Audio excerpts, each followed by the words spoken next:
Bonjour chers étudiants. Alors, je vais attaquer maintenant le troisième chapitre sur le processus de la mission d'audit. Alors, quel est le problème qui se pose pour l'auditeur? Alors, l'auditeur, il peut certifier des comptes comme étant reflétant une réalité bien précise. Et le lendemain, il peut se rendre compte qu'il n'y a rien comme actif, par exemple, qu'il existe seulement que les passifs. Bref, il peut s'apercevoir vite que c'est bidon. Et d'où l'importance pour le commissaire aux comptes d'avoir une démarche logique avec l'utilisation de techniques et méthodes d'évaluation, techniques qui peuvent lui donner plus de confiance et d'assurance dans le travail qu'il va entreprendre. Alors donc, cette démarche d'audit est constituée de trois phases principales. La première phase, c'est l'appréciation des risques par l'auditeur. La deuxième phase, c'est la phase de la réponse de l'auditeur à son appréciation des risques. Et la troisième phase, c'est la phase de l'achèvement de l'audit et l'émission du rapport. Alors, pour la première phase, c'est une phase de planification, de connaissance de l'environnement de l'entreprise, de l'évaluation du seuil de signification, etc., etc. La deuxième phase, c'est une phase là où l'auditeur procède à un certain nombre de tests, notamment le test portant sur le contrôle interne et les procédures de contrôle interne. C'est une phase là où l'auditeur utilise des techniques de rapprochement, des techniques de confirmation, des techniques de revue analytique, etc., etc., qu'on va voir d'ici peu. Et la troisième phase, c'est une phase de validation. C'est la validation directe des états financiers. C'est une phase aussi là où l'auditeur procède à la préparation du pré-rapport et sa discussion avec les dirigeants. Mais aussi, c'est une phase là où on procède à l'émission du rapport définitif, bien sûr, après avoir discussion avec les dirigeants et après avoir aussi intégré les événements post-clôture, qui sont postérieurs à la clôture au 31 décembre N. Bien. Donc, dans cette vidéo, je vais attaquer la première phase sur l'évaluation des risques par le commissaire aux comptes. Et l'auditeur, comme vous le savez, il doit obtenir une compréhension de l'entreprise et de son environnement, y compris ses procédures de contrôle interne, et il doit évaluer les risques de présentation des états financiers erronés, c'est-à-dire les risques à ce que les dirigeants préparent des états financiers erronés qui ne fournissent pas une image fidèle de l'entreprise et des phénomènes économiques qui sont sous-jacents, c'est-à-dire qui sont liés à la vie de l'entreprise et qui n'apparaissent pas. Hein. Bien. Et donc, plus précisément, pour être un peu plus précis, dans cette phase se passent ces grands événements. D'accord? Je vais me tenter d'expliquer trois événements. Alors, premier événement, c'est la planification de la mission. La deuxième des choses, c'est la connaissance des affaires du client et de son environnement. Le troisième événement qui se passe aussi, c'est l'évaluation du seuil de signification. Le quatrième, c'est l'évaluation du risque d'audit. Cinquième événement, c'est la compréhension du contrôle interne et l'évaluation du risque lié à ce contrôle interne. Et l'auditeur finit dans la première phase, il finit par l'élaboration d'un plan de mission de l'audit qu'il va faire. Bref. Bien, donc je vais me contenter aux trois premiers éléments et le reste des points vont être laissés à la vidéo prochaine. Donc, trois éléments que je vais traiter: planification de la mission, connaissance du client, de la société auditée et de son environnement, et évaluation du seuil de signification. Et je commence par la planification de la mission. Alors, il est très clair que l'auditeur, il doit assurer la planification de sa mission d'audit. C'est-à-dire quoi? C'est-à-dire qu'il doit élaborer, qu'il doit établir une stratégie globale d'audit pour réduire le risque d'audit à un niveau acceptable. Et il y a deux types de planification. Il y a une planification préliminaire qu'on peut nommer aussi d'acceptation de la mission. Dans certains manuels, vous trouvez le mot acceptation de la mission. Moi, j'appelle ça planification préliminaire. Et c'est quoi la planification préliminaire? C'est tout simplement, avant que l'auditeur accepte une mission d'audit, il doit se poser un certain nombre de questions préliminaires. Comme par exemple, est-ce que j'ai les moyens pour faire cet audit? Parfois, un cabinet, il a seulement 10 personnes, d'accord? Et il a 20 clients. Il a 20 entreprises qui demandent un audit. Donc, il n'a pas les compétences humaines. Donc, les compétences humaines sont un élément important d'acceptation ou non de la mission. Est-ce que j'ai aussi les ressources financières nécessaires? C'est-à-dire le budget. Est-ce que je suis indépendant? C'est le cas, par exemple, d'un commissaire aux comptes qui a son frère vice-président finance, ou bien qui a son épouse qui est directrice financière dans l'entreprise à auditer. Voilà, donc le commissaire aux comptes, il devrait s'abstenir si le cabinet il a des actions dans la société à auditer, etc., etc. Donc ça, c'est le concept de l'indépendance que j'ai déjà développé au niveau des normes d'audit. Et bien sûr, dans la pratique, généralement, les auditeurs au Maroc, ils ne passent pas beaucoup de temps à réfléchir et ils acceptent la mission tout de suite, vu que le marché devient de plus en plus saturé. Il y a plusieurs cabinets qui fournissent ces services d'audit. Donc, les auditeurs, ils acceptent souvent. Bien. Il y a aussi le fait qu'au Maroc, l'audit, c'est une prestation de service. Hein, il faut le savoir. C'est une prestation de service comme d'autres. Et bien évidemment, c'est le contrat entre l'entreprise et son auditeur qui déterminera les conditions exactes de la prestation. Et bien évidemment, l'acceptation de la mission, il est formalisé. Il est formalisé par un document qui s'appelle une lettre d'engagement. Hein. Et ce document, il doit contenir plusieurs clauses, notamment l'objet de l'audit, le rappel de la responsabilité des dirigeants dans l'établissement des états financiers, comme quoi l'auditeur n'est pas responsable de l'établissement des états financiers, c'est les dirigeants qui sont responsables. Hein. L'étendue de l'audit, en particulier quand il est demandé un audit approfondi de certaines transactions. Donc l'étendue aussi est important, il doit figurer dans le contrat. La nature des rapports à remettre, l'accès sans limite à tous les documents et enregistrements de l'entreprise en lien avec l'audit. Ça, c'est très important. On ne peut pas faire une mission d'audit si on n'a pas accès aux documents de l'entreprise.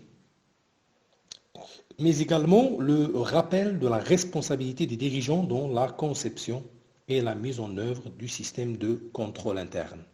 Voilà un petit peu une idée sur l'audit légal, d'accord,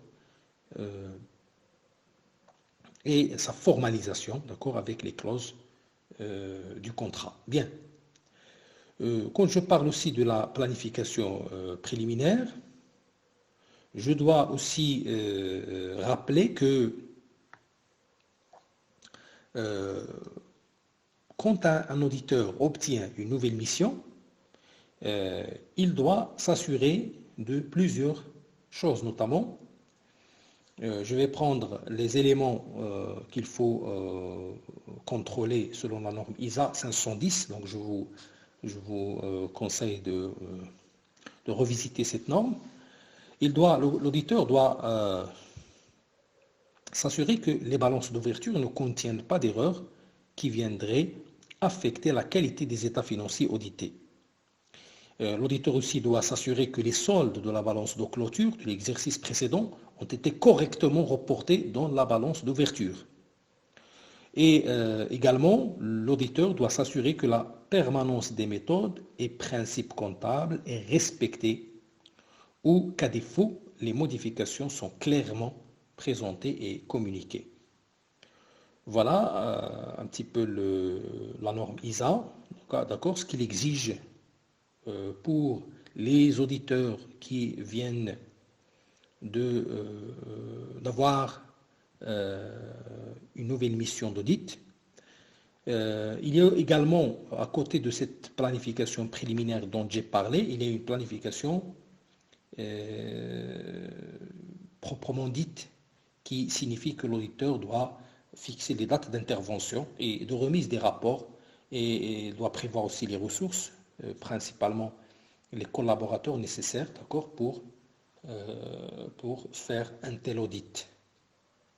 Par exemple, si l'auditeur a dans le futur à auditer la société Managing par exemple, il doit avoir parmi les membres de l'équipe un géologue, quelqu'un qui est spécialiste.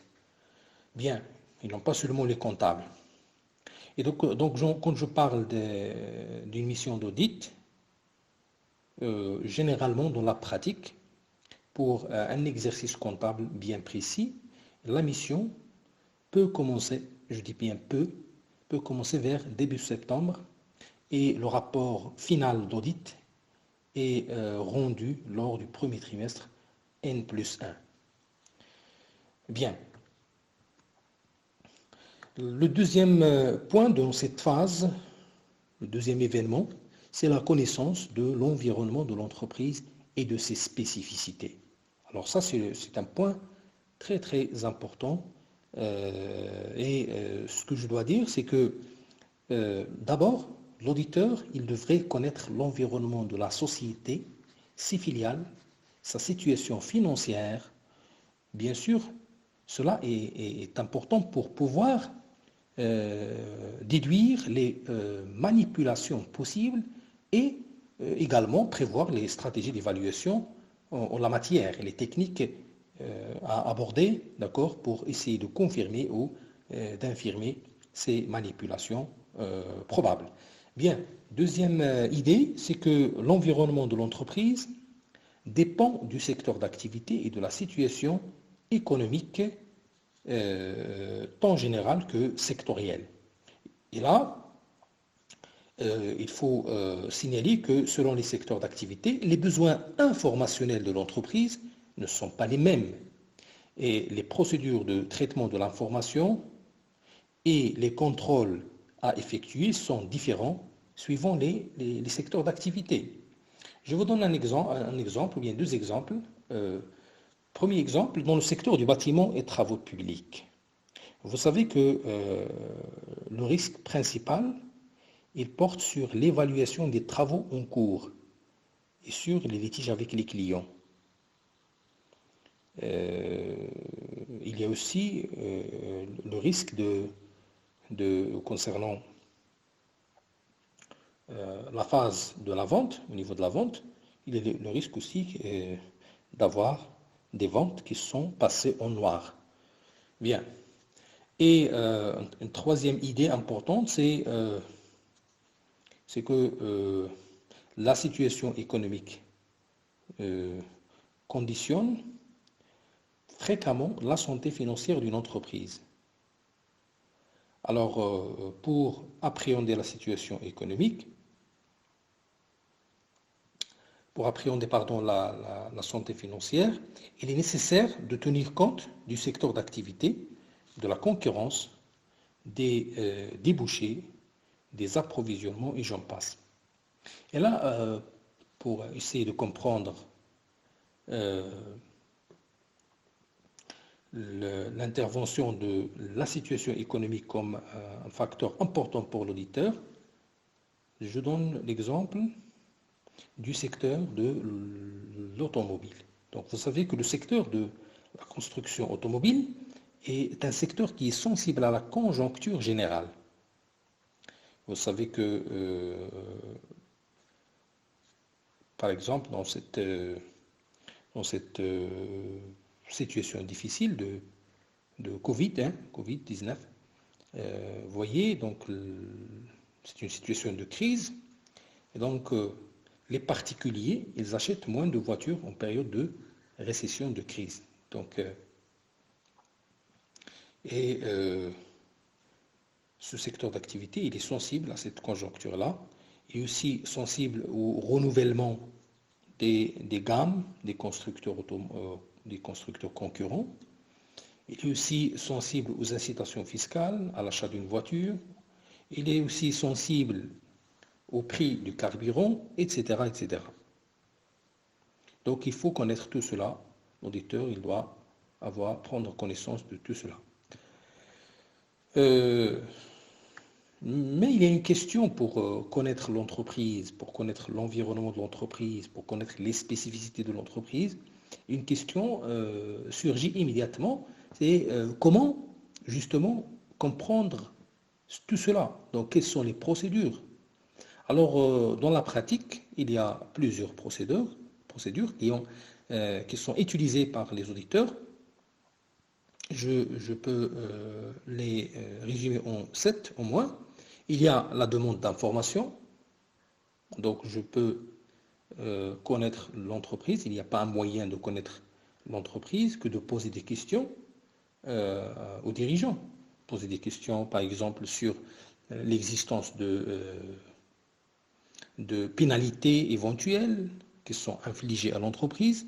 Poser des questions sur le sens des clauses contractuelles dans le cadre d'un contrat de prêt avec une banque, etc., etc. Donc, je peux poser un certain nombre de questions pour comprendre ce que fait l'entreprise, etc., etc. Et deuxième procédure aussi, c'est l'observation. Donc, l'auditeur se base sur l'observation. Par exemple, un auditeur, il peut voir, pour le cas des ordinateurs, d'accord, voir si les mots de passe ne sont pas divulgués, voir s'il n'y a pas, par exemple, des personnes qui collent les mots de passe de leur machine sur un document, etc., etc. Il y a aussi la procédure d'inspection, donc il y a aussi les procédures analytiques, donc je vais revenir sur ça, sur ces techniques-là. Il y a la confirmation des informations comptables avec des fournisseurs, avec des clients, avec des banques, etc., etc. Il y a le recalcul, c'est-à-dire le test, un test de détail, d'accord, qui consiste à refaire les calculs, hein, c'est-à-dire qu'un membre de l'équipe d'audit peut refaire certains calculs, d'accord, pour les factures par exemple. Et il y a également, pour terminer ce point, la réexécution, c'est-à-dire refaire une procédure de contrôle interne, d'accord, une deuxième fois, d'accord. Entrer par exemple sur le logiciel, créer une écriture comptable, logiciel comptable SARI par exemple, créer une écriture liée à un client fictif qui n'existe pas, puis annuler cette écriture par contrepassation et voir ce que va se passer. D'accord? Il peut y avoir pour certains logiciels qui n'ont pas de licence, qui sont piratés, il peut y avoir des zéros qui s'ajoutent aux chiffres qu'on met sur la machine, sur le logiciel. On peut mettre 20 000 et le logiciel passe une écriture de 200 000, etc., etc. Bref. Je passe maintenant au troisième point sur l'évaluation du seuil de signification. Et là, je pense que j'en ai déjà parlé, mais je vais faire un petit rappel sur ce concept. Donc, parmi les événements qui se passent dans la première phase, l'auditeur, il procède à l'évaluation du seuil de signification. Et le seuil de signification, c'est un montant des anomalies qui influencent ou qui modifient la décision d'un utilisateur. Donc c'est un peu ça, c'est l'évaluation du seuil de signification qui est aussi importante. Et ce que je dois préciser, c'est que c'est le cumul des anomalies, d'accord, qui serait considéré pour l'auditeur comme significatif, comme important. Et c'est un cumul en valeur absolue. Ça j'ai déjà expliqué. Et ce que vous devez savoir aussi, c'est que le seuil de signification est quelque chose qui est déterminé en début de mission.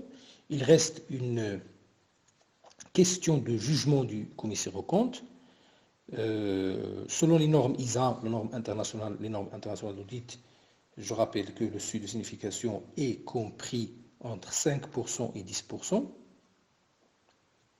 Et là, les anomalies cumulées, ils seront jugées par l'auditeur comme non significatives s'ils présentent moins de 5% des montants de référence. Et donc, le montant de référence, c'est-à-dire, par exemple, le résultat comptable avant impôt. Par contre, les anomalies cumulées seront significatives s'ils sont au-delà de 10% du montant de référence, à savoir par exemple le résultat comptable avant impôt. Bien, et je donne un exemple, un exemple pour comprendre.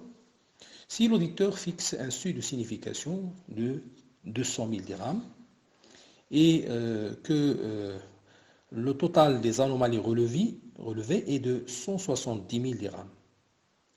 Et donc, la conclusion, c'est que ces anomalies ne sont pas significatives. Et donc, le résultat, c'est que l'auditeur va formuler une opinion sans réserve. Par contre, dans le même cas, seuil de signification fixé par l'auditeur de 100 000 et ensemble des anomalies relevées sont égales à 210 000 dirhams, c'est-à-dire au-delà du seuil de signification. Dans ce cas, le montant est considéré comme étant significatif et par voie de conséquence, le commissaire aux comptes doit demander aux dirigeants de modifier, de corriger leurs erreurs, leurs anomalies, etc. etc. Donc, également, quand on parle du seuil de signification, une question importante peut se poser, qui est légitime. Comment se détermine le seuil de signification? C'est vrai, il y a les 5% et les 10%, d'accord, qui sont fixés par les normes ISA, mais est-ce qu'il y a des critères pour choisir 5% et non pas 10%? D'accord? Et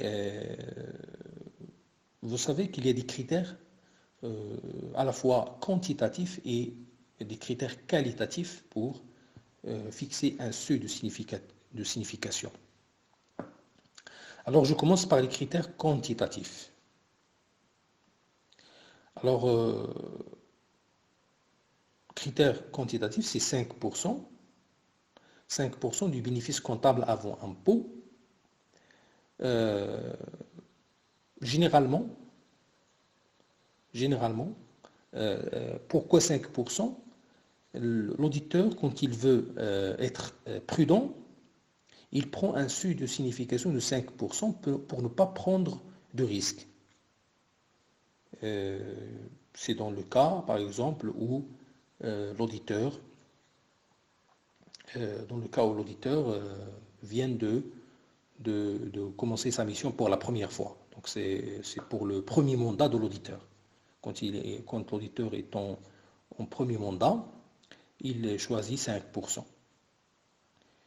Mais 5% ou 10%, parfois ce bénéfice comptable avant impôt, il peut ne pas être représentatif lorsque l'entreprise réalise un bénéfice sous forme de yo-yo. D'accord? Quand il y a des cycles, hein, des cycles. Le yo-yo, c'est des cycles. C'est-à-dire parfois 500 000, parfois 100 000, parfois 400 000, parfois 150 000. Donc il n'y a pas une évolution, d'accord, un tronc, là où on trouve des résultats qui sont un peu plus approximatifs, d'accord, qui sont proches. Quand il n'y a pas de bénéfices proches d'année en année, donc là le problème se pose. C'est pour cela ces critères quantitatifs sont complétés par des critères qualitatifs. Donc, comme par exemple les critères qualitatifs comme le type d'entreprise, est-ce que c'est une grande entreprise ou une petite ou moyenne entreprise, des critères comme la situation financière de l'entreprise. Par exemple, si la situation de l'entreprise est mauvaise, l'auditeur il a tendance à diminuer le seuil de signification et inversement, c'est-à-dire si la situation de l'entreprise est une situation euphorique, c'est-à-dire il y a plusieurs, il réalise des bénéfices et il est en pleine expansion, donc on peut augmenter le seuil de signification à 10%. Il y a aussi des critères comme la situation économique générale du pays, c'est-à-dire si on est en situation de trafic, l'auditeur, il augmente le seuil de signification. Par contre, quand on est en situation de crise, donc l'économie, toute l'économie qui est en crise, les entreprises, ils font de plus en plus de maquillage, maquillage ou bien de lissage de leurs comptes. Et donc l'auditeur n'est pas dans une situation à l'aise, il diminue le seuil de signification. Voilà pour les 3 premiers points qui concernent les événements de la phase numéro 1, à savoir l'évaluation des risques par le commissaire aux comptes. Dans la prochaine vidéo, je vais traiter avec vous les autres événements, toujours dans la phase 1, à savoir l'évaluation du risque d'audit. On va parler du modèle d'audit et ses différentes composantes avec des exemples. Et on va aussi attaquer l'évaluation du contrôle interne par l'auditeur et également l'élaboration de sa stratégie ou de son plan de mission d'audit. Merci pour votre attention et à bientôt.